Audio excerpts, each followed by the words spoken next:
Bonjour à tous. Dans cette première vidéo de simulation animée de circuit, on va présenter un petit peu l'interface d'animation et de visualisation de circuit. Et on va commencer par un circuit très simple qui s'appelle le redresseur simple alternance et qui contient un générateur, ici un générateur de signal créneau, une diode et une résistance qui sera la charge du circuit.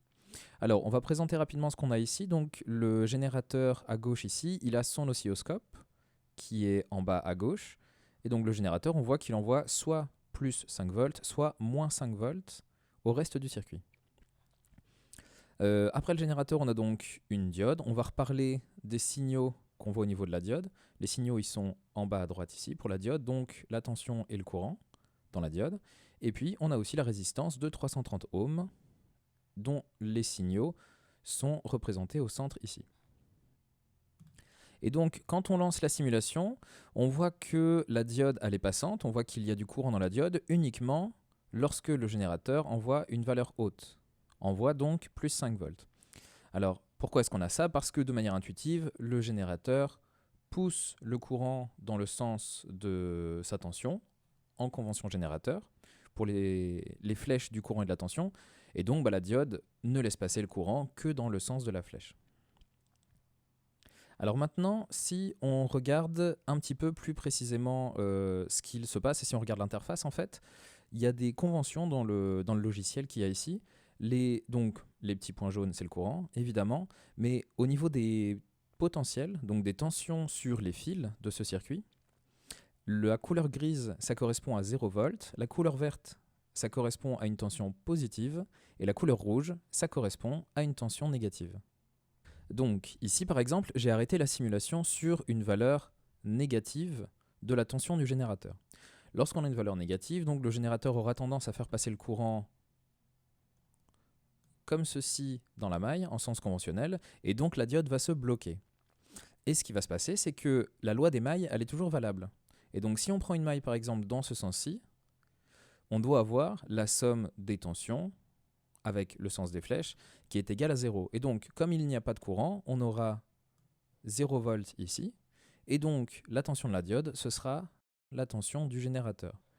Et c'est bien ce qu'on voit ici. Parce que si on met le curseur, on voit que la diode, lorsque le générateur envoie moins 5 volts, on voit que la diode, elle retient les moins 5 volts ici. Et ça explique aussi les couleurs du coup sur ce logiciel.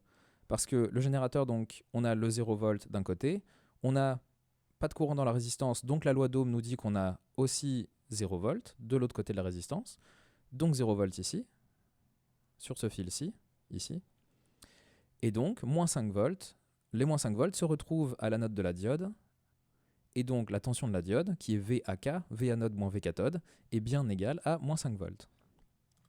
Alors maintenant, si on relance la simulation et qu'on regarde ce qu'il se passe donc sur une alternance positive du générateur, ici, et bien là, on a donc les plus 5 volts du générateur, et dans la résistance, on a une tension et un certain courant. Donc le courant, c'est à peu près 14 mA, et c'est intéressant de voir que pour un générateur qui envoie 5 volts, il nous reste 4,4 volts au niveau de la résistance, et que la diode, elle retient à peu près 600 millivolts.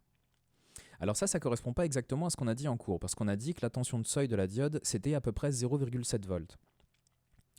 Mais ce qu'on a fait en cours, c'était une approximation. Dans la réalité, l'équation de la diode, c'est une branche d'exponentielle.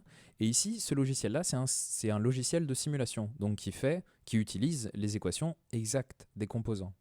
Et ici, comme on a un courant de l'ordre de la dizaine de milliampères, qui est donc encore relativement faible dans la diode, eh bien, la tension de la diode ne sera pas 0,7 exactement, mais ce sera légèrement inférieur à 0,7 volts.